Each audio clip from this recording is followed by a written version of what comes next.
हमारे उत्तर प्रदेश में एक भगवान के भक्त थे, उनका नाम था सूरध्वज। क्या नाम था? सूरध्वज। शंडीला एक जगह है, वहां के वे निवासी थे। वृंदावन के श्री मदन मोहन लाल जी के परम उपासक थे सूरध्वज जी। तो सूरध्वज जी एक बार मन में विचार कर रहे थे, बोले कि क्या करें, ठाकुर जी की बड़ी याद आ रही है, लेकिन काम बहुत है, अभी मैं जा नहीं पाऊंगा। बहुत ध्यान से सुनिएगा। तो सूरध्वज जी ने क्या किया, देखा कि गन्ने की खेती हो रही है और गन्ना अब कट करके रस का गुड़ बनाया जा रहा है। उत्तर प्रदेश में, मध्य प्रदेश के भी कई क्षेत्रों में गन्ने का गुड़ बहुत बढ़िया बनता है। तो बड़ा ताजा ताजा गुड़ बन रहा था सब जगह। तो सूरध्वज जी ने क्या किया, एक दुकान पर जाकर के एक दुकानदार से कहा, भैया सुनो, 2 बैलगाड़ी भर करके गुड़ हमको वृंदावन पहुंचवाना है, उसका क्या खर्चा आएगा सब हमको बताओ। दुकानदार बोले महाराज, इतना सारा गुड़ आप संडीले से वृंदावन भेजोगे बैलगाड़ियों में भर करके, बहुत पैसा लगेगा। इससे बढ़िया तो किसी आदमी को धन देकर के, आधा धन देकर के आप वृंदावन भेज दो, वृंदावन में भी गुड़ मिलता, वहीं से खरीद के ठाकुर जी को निवेदित कर देंगे।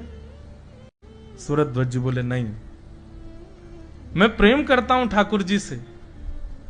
ठीक है कि गुड़ वहां भी मिलता है, लेकिन मैं वहां से भेजूंगा जहां मैं रहता हूं, यही तो प्रेम का स्वरूप है।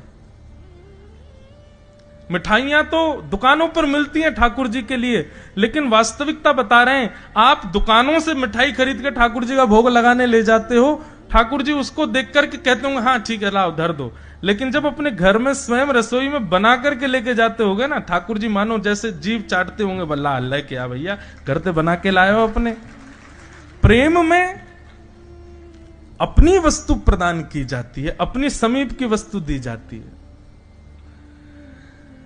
भले ही उसमें फिर खर्चा कितना भी हो। सूरध्वज जी ने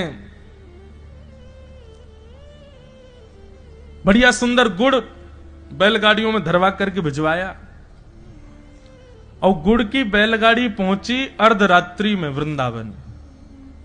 और जैसे ही वृंदावन पहुंची, मदन मोहन जी के मंदिर के बाहर मंदिर बंद हो चुका था। पुजारियों ने कहा, बोले भैया सुबह तक प्रतीक्षा करो, सुबह मंदिर खुलेगा तब गुड़ भीतर जाएगा। लेकिन भीतर बैठे मदन मोहन लाल जी बेचैन हो गए और जैसे ही पुजारी जी सोने के लिए गए, मुखिया जी शयन में गए, स्वप्न में श्री मदन मोहन लाल जी प्रकट हो गए और रोने लगे।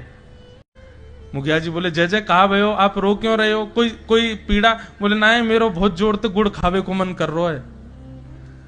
बोले जय जय, अभी संडीले से गुड़ आए हैं आपके लिए, लेकिन सुबह तक ने प्रतीक्षा कर लो, अब तो रात्रि शयन को समय है गयो है, सुबह 4 बजे आपकी मंगला होगी, मंगला के बाद मैं पहले गुड़ को ही भोग लगाऊंगा, गुड़ की कोई बढ़िया सामग्री बना के आपको पवाऊंगा। मदन मोहन लाल जी स्वप्न में और जोर जोर से रोने लगे।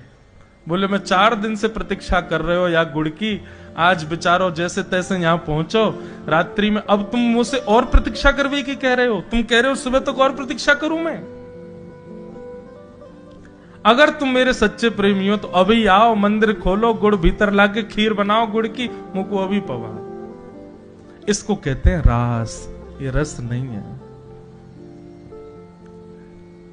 अपने भक्त की प्रेम स्थिति को ठाकुर जी स्वीकार करने के लिए लालायित हो, उसको रास कहते हैं।